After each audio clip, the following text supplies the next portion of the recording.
Hi guys, welcome back to another video. This video is going to be the first video in the mini-series that I'm going to be doing on dioramas and vignettes.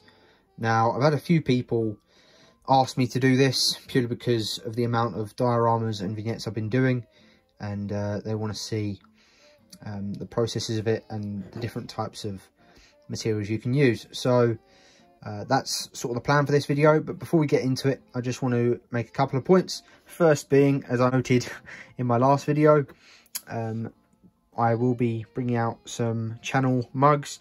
Now this is the first of the batch, a sort of test, as you will, but yeah, I'm pretty happy with the design. I think it's quite nice. Black inside, black on the handle, channel logo there, and then on the other side, as seen on YouTube. So yeah, these will be coming up for sale hopefully sometime soon. I'm not sure how much they'll be, but I'll get around to that when I get a chance. So these are from Vistaprint. This isn't a plug for them, it's just they are very good for this sort of thing. And yeah, so that's the first thing. Second thing being, as of yesterday, I have made a channel group page on Facebook called Conroe Junction Group, and that is a page where people can go on, show their work, get some tips and tricks, and maybe make some friends along the way. That's what I'm hoping anyway, so I think it'll be quite nice. It's for all model enthusiasts, so model railways, static models like cars, armoured vehicles, figure painters, and even there's some diamond art there on there, and I think some crochet as well. So you know, it's for all these creative hobbies where people can get tips and, as I said, hopefully make some friends along the way. So if you're interested in that, go onto Facebook and type in Conroe Junction Group, and you should find it under the channel logo there. I will put it in the link in the description, but yeah, so I hope to see you there. So getting straight on into the video itself now. This first one is going to be about the reason for dioramas, and so the purpose, and also the types of bases you can use. So starting off with the purpose. Now, as you can see here, we've got a few different types. This is one that I'm in the midst of doing at the moment, and I will be finishing in this series, so I'll get to that in a minute. So I'll just take this model off. As most of you know, most dioramas are built for models. Some people do build dioramas as in scenery for scenery, as a diorama itself, which I think is quite nice, but you can put something in it as a point of interest. Now, us scale model builders build tanks, planes, ships, cars, bikes, you know, you name it really. So, I mean, as you guys know, I mostly build armour and military stuff and figures, along with model railways, but I am going to be getting into cars and ships, and I do build a few planes. But yeah, so purpose, models really. That's what it all comes down to, is a model kit that you've built that you want to display on a base with some scenery, and to add a bit of interest to the model itself, and a bit of backstory to a model. So as this is a burning tank that's been hit and been damaged and blown up and knocked out, so putting that on a base will add to the story. Then figures. These are some old ones that I did on the channel. There is a video of me painting these figures. They're not my best. I have painted better figures, especially recently. I'm getting better. That's the thing with this hobby. The more you do it, the better you get. It's like anything. So you know, with these figures, I could show you these compared to the ones I'm doing now, and the skin tones are a lot better. Obviously these are shiny, so they haven't had a dull coat, and I think I've picked out a lot of the details a lot better in the ones that I do now than the ones I've done when I did these. So yeah, figures. That's another reason for a diorama or vignette in these cases, because these small ones are vignettes more than dioramas. Dioramas tend to be larger. I'm not sure what the cutoff is, but at the end of the day, I just say small ones are vignettes and larger ones such as this are dioramas. I mean, this could be a vignette, classed as a vignette because of the figures. But yeah, so usually down to it, it's models at the end of the day. So you're putting your scale models into a scene to tell a story about times in history, or there's one guy that I know on Facebook, I think he might have a YouTube channel as well, where he's built a garage, and he's built a scale garage, and he puts his cars in there and photographs them in the garage. And I think it's amazing, because sometimes you can't even tell that it's a model. So, you know, it does depend on what you want. Oh, that's come off there. I need to re-glue that. But yeah, so this is another one. I think I showed you this a while ago.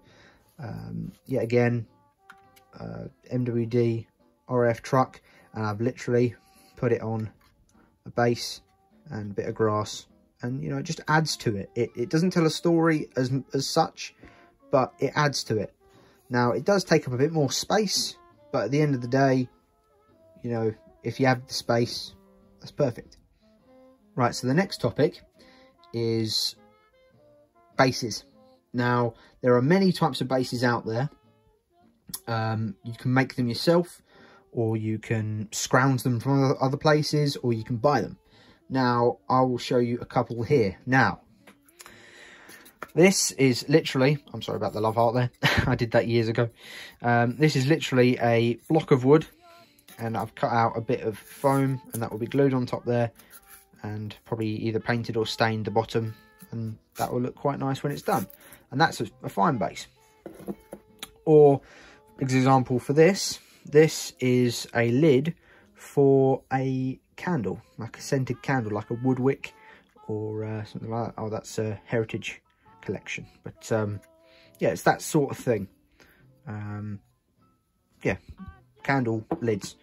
Or as I've done with this, which I have seen a few people do, I remember one person did a tree, a really quite massive oak tree, in one of these. Obviously it wasn't massive, but it looked really spectacular, and he did a figure sitting under the tree. It was tiny, but it looked very nice.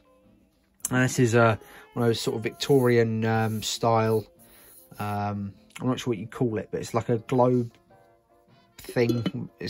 I don't know what it's actually called, but you see them a lot with butterflies or bugs in them, or flowers. I do believe there's one in Beauty and the Beast with a rose in it. But yeah, it's that sort of thing. And I got this from IKEA. I think it was only about £7, so they're quite cheap. And I thought, oh, I'd like to do a little bit of a diorama in that. The base isn't great that I've done. This is literally, I think that is clay or filler. I think it might be filler. I do need to sort of do the edges again. But this was for my Operation Market Garden figures that I've gone back to, and I'm taking out the seam lines, which I didn't realise I'd left in them. So that's another thing. As I said before, you don't realise how far you've come, because now I don't have seam lines in any of my models or figures, but then I did, and I only noticed them the other day. So now I've taken them off the base, and I'm going to take them out because I'm not happy with it. So you can go back to figures and fix things if you want to. Sometimes I wouldn't. So such as I've got my very first model is a Submarine Spitfire from Airfix in 176, I think, 172nd.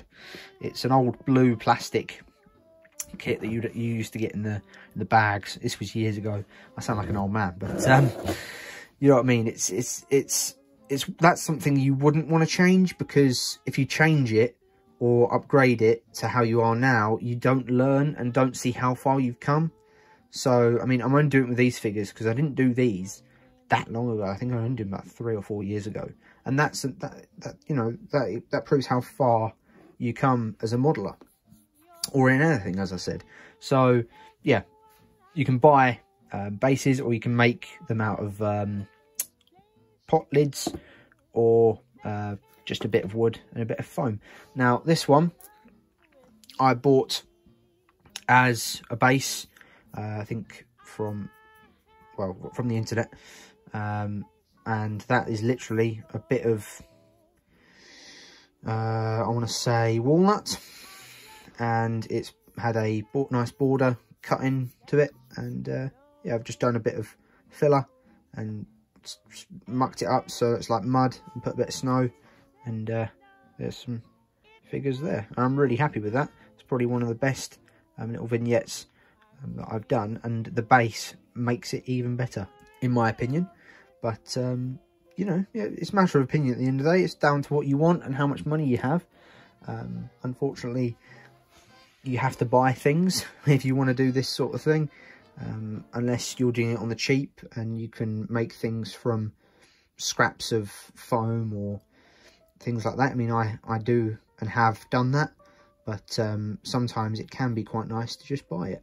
Now this I got from the same place as that, a certain online auction site. I won't say it. I have a tendency to say company names, which I have been saying in this video, but I should really stop doing that. But yeah, so this is literally a resin base that has been cast, and it's sort of rubble scene with some pipes and cogs and stuff. So I thought, oh, this looks a bit like Stalingrad or Russia or somewhere. So I thought, I have a couple of German figures and I'll put them in there. So that's exactly what I've done, and I showed you that in a video on the channel. So if you haven't seen that, go check it out. It's quite a long video, and it was probably I think it was one of my first, so it's not great, but yeah, it works. That's just bought online. Another type is these are, actually I will say the company name for this because I do recommend these. Field of Glory it's called, and this is, I think the figures are as well, apart from one. I think that figure is Tamiya, I think. But yeah, all of this is Field of Glory. They do these plaster bases, and they are quite heavy, but it's good detail, and they paint up quite nicely. Yet again, this was one of my first, so it's not amazing, but you know, it works. And yeah, as I said, the figures are, well, this one and the one sitting there are Field of Glory, but I thought I'll add another figure to this, which is, as I said, is Tamiya. So yeah, you know, plaster bases, and it's quite durable, and you know, I think that cost me about £40. So they do add up, but if you've got the money, you know, you can do it. So another topic is setting. So the two main ones are urban and rural. So obviously you've got factories and city centres and all these areas within a city, or you've got fields, farms, villages, and that sort of thing. So it depends on what you're doing and where you want it. Depends on the scenery you do. So for example, this is rubble, so this will be in a village or a city. So I mean, I'm thinking maybe Stalingrad.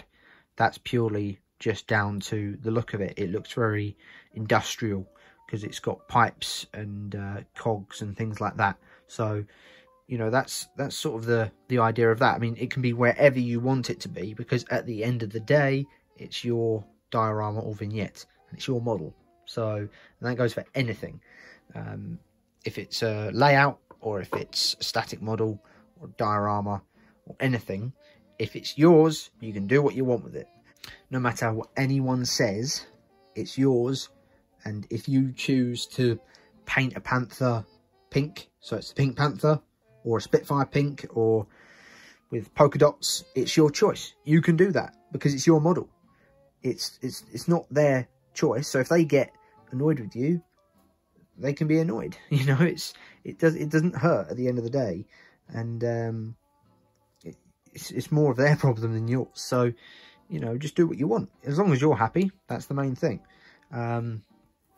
So yeah, I think that is pretty much it for this video, in terms of what I can say about the bases you can use and the uses of dioramas. But yeah, I mean, you can really do whatever you want. It's purely just up to your taste, and as I've said many times in this video, you get better as you go along, and that's always a good thing. And if you make a mistake, it's a good thing as well. As those of you who all know of Bob Ross, he always said, there are no mistakes, just happy accidents. I think that goes for us as well. The next episode will be on products, and also maybe starting a bit on this diorama. Now, I think I said about this before.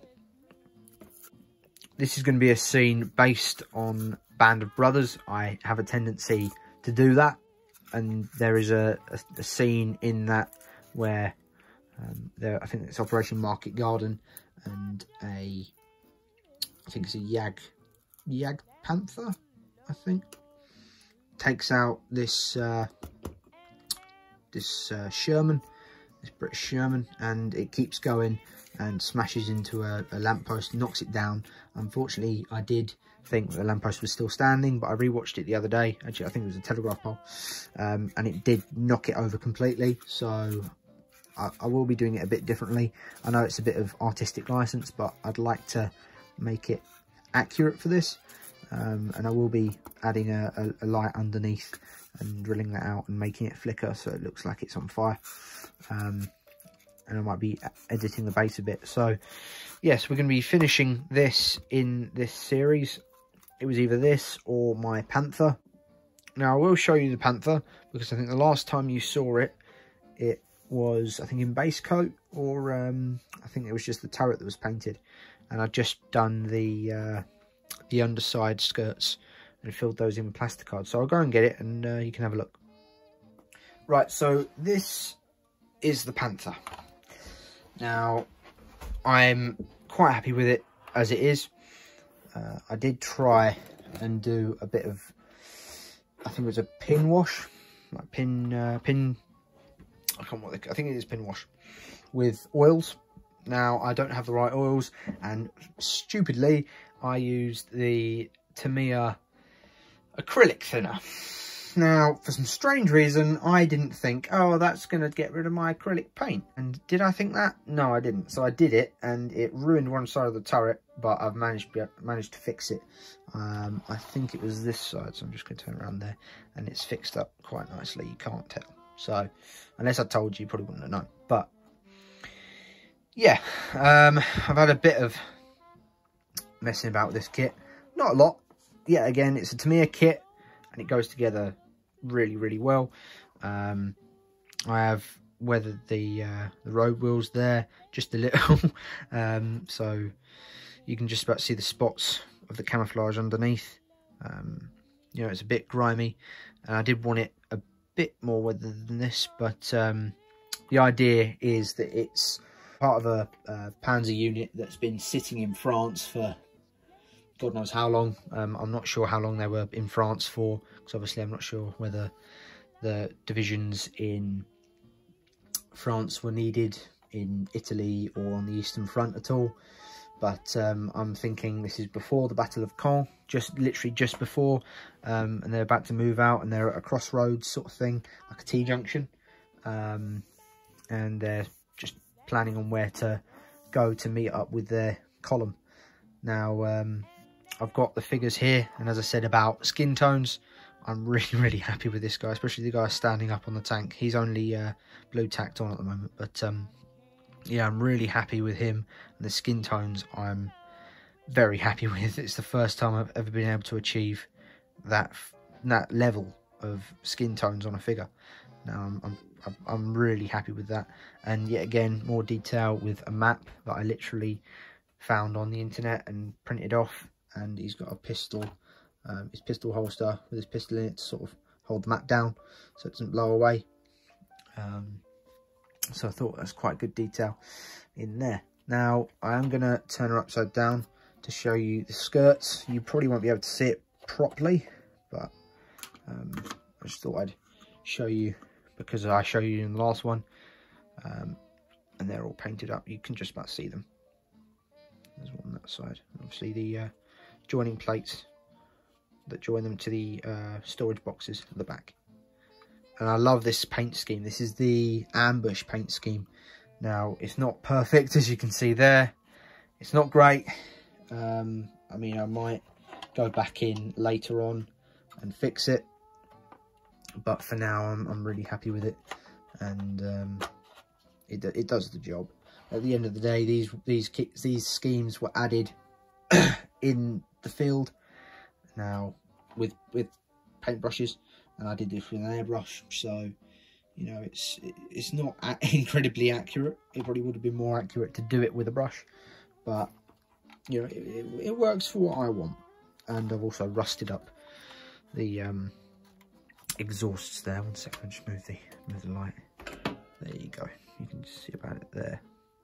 I'm really happy with that as well. So yeah, that's the Panther. Now what I am going to ask you guys is, do you want me to build the base and diorama for this or for the Sherman? And I want you to either leave that in a poll on my Facebook page or in the description. Now and then I hopefully want to get back to you with the next one. I will know the answer and we can start planning it. So yeah, that's pretty much it for this video. I do really appreciate all of you for sticking with me with this, especially those who are into the model railway side of things. There's not been much out for you guys. I am working on that, and there should be something up within the next few weeks, so do look out for that. Very kindly, I was gifted this T3476 kit. You can't really quite get it into shot because of the dioramas, but yeah, 1943 production model, 1/35th military miniatures, series number 59, ready to assemble precision kit, Russian tanks. It's obviously T34. I received this from Panzer Coing. Now, it was really nice of him.